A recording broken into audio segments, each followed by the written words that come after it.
ಶ್ರೀ ಸಾರರೂಪ ಗುರುಚರಿತ್ರೆ 22ನೇ ಅಧ್ಯಾಯ. ಶ್ರೀ ಗುರುಭ್ಯೋ ನಮಃ. ನಾಮಧಾರಕನೇ ಮುಂದೆ ಕೇಳು. ಶ್ರೀ ನರಸಿಂಹ ಸರಸ್ವತಿ ಗುರುಗಳು 1439ರಲ್ಲಿ ಗಾಣಗಾಪುರಕ್ಕೆ ಬಂದು ಅಲ್ಲಿಗೆ ಸಮೀಪದಲ್ಲಿರುವ ಭೀಮಾ ಅಮರಜಾ ಸಂಗಮದ ಬಳಿಯ ಔದುಂಬರ ವೃಕ್ಷದಡಿಯಲ್ಲಿ ಗುಪ್ತವಾಗಿ ಇರತೊಡಗಿದರು. ಮಧ್ಯಾಹ್ನ ಸಮಯದಲ್ಲಿ ಗಾಣಗಾಪುರಕ್ಕೆ ಭಿಕ್ಷೆಗಾಗಿ ಹೋಗುವ ಪದ್ಧತಿಯನ್ನು ಇಟ್ಟುಕೊಂಡಿದ್ದರು. ಆಗ ಗಾಣಗಾಪುರದಲ್ಲಿ ಅತಿ ಬಡವರಾದ ಬ್ರಾಹ್ಮಣ ದಂಪತಿಗಳಿಬ್ಬರು ಇರುತ್ತಿದ್ದರು. ಅವರ ಮನೆಯಲ್ಲಿ ಒಂದು ಹಳೆಯ ಬರಡೆಮ್ಮೆ ಇತ್ತು. ಹುಟ್ಟಿದಾರಭ್ಯದಿಂದಲೂ ಬಂಜೆಯಾಗಿದ್ದ ಆ ಎಮ್ಮೆಯನ್ನು ಆ ಬ್ರಾಹ್ಮಣನು ತೋಟದವರೆಗೆ ಕಪ್ಪಲಿ ಹೂಡಲು ಬಾಡಿಗೆಗೆ ಕೊಟ್ಟು ಅದರಿಂದಲೇ ನಿತ್ಯೋಪಜೀವನ ನಡೆಸುತ್ತಿದ್ದನು. ಬಾಡಿಗೆ ಸಿಗದ ದಿವಸ ಭಿಕ್ಷಾಟನೆಯಿಂದ ಅವರ ಉಪಜೀವನ ಸಾಗುತ್ತಿತ್ತು.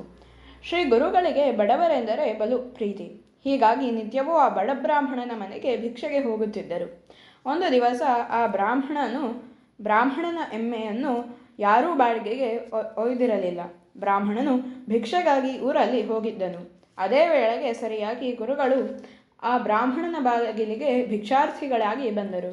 ಬ್ರಾಹ್ಮಣ ಪತ್ನಿಯು ಗುರುಗಳನ್ನು ಒಳಗೆ ಸ್ವಾಗತಿಸಿ ಮಣೆ ಹಾಕಿ ಕೂಡಿಸಿದಳು ಮತ್ತು ಗುರುಗಳಿಗೆ ನಮಸ್ಕರಿಸಿ ವಿನಯದಿಂದ, ಸ್ವಾಮಿ, ನಮ್ಮ ಯಜಮಾನರು ಮಧುಕರಿ ಬೇಡಲು ಊರಲ್ಲಿ ಹೋಗಿದ್ದಾರೆ.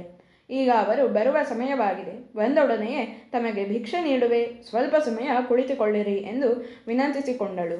ಗುರುಗಳು ಹಸನ್ಮುಖಿಗಳಾಗಿ ಹಕ್ಕಿಯಲ್ಲಿ ಕಟ್ಟಿದ್ದ ಆ ಬರಡಮೆಯನ್ನು ನೋಡುತ್ತಾ, ಅಮ್ಮ ಸಾಧ್ವಿಮಣಿ, ಮನೆಯಲ್ಲಿ ಎಮ್ಮೆ ಕಟ್ಟಿಕೊಂಡಿರುವಿ, ನಮಗೆ ಸ್ವಲ್ಪ ಹಾಲನ್ನೇ ಭಿಕ್ಷೆ ನೀಡಿದರಾಗುವುದಿಲ್ಲವೇ ಎಂದು ಪ್ರಶ್ನೆ ಮಾಡಿದರು.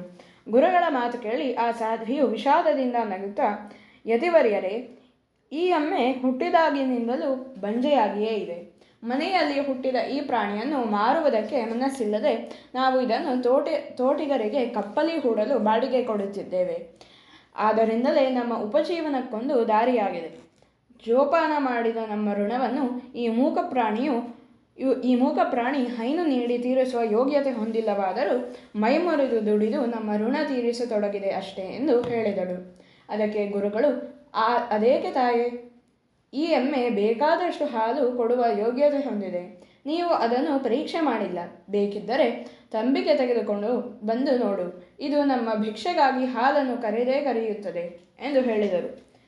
ಯತಿವಾಕ್ಯಗಳಲ್ಲಿ ವಿಶ್ವಾಸವಿಟ್ಟ ಆ ಸಾಧ್ವಿಯು ಒಳಗಿನಿಂದ ಪಾತ್ರೆ ತಂದು ಗುರುಗಳ ಸಮ್ಮುಖದಲ್ಲಿಯೇ ಎಮ್ಮೆಯನ್ನು ಹಿಂಡತೊಡಗಿದಳು. ಆಶ್ಚರ್ಯವೆನಿಸುವ ರೀತಿಯಲ್ಲಿ ಬರಡೆಮ್ಮೆಯು ಎರಡು ತಂಬಿಗೆಗೊಮ್ಮೆಕ್ಕೆ ಹಾಲು ಕರೆಯಿತು.